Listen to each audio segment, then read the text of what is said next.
ये एक का मतलब यह है, मंजलिस क्या बोल रही, हम अनेक हैं तो अखंड है। मोदी एक करना चाहते हैं, आरएसएस एक करना चाहती है, और मैं मोदी को जवाब दे रहा हूं, इंसाफ है तो इंडिया सेफ है,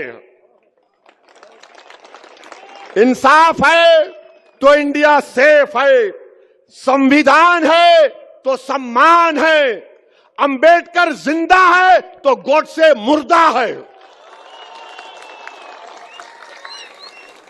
और फिर मोदी बोले एक है तो सेफ है।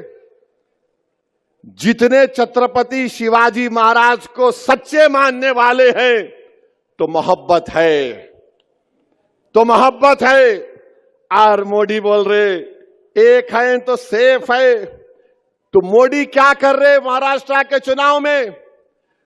मोदी एक काम कर रहे हैं कि मराठा वर्सेस ओबीसी कर रहे हैं।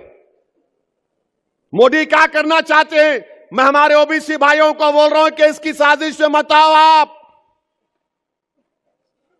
ये एक की बात कर रहा है, हम अनेक की बात कर रहे हैं।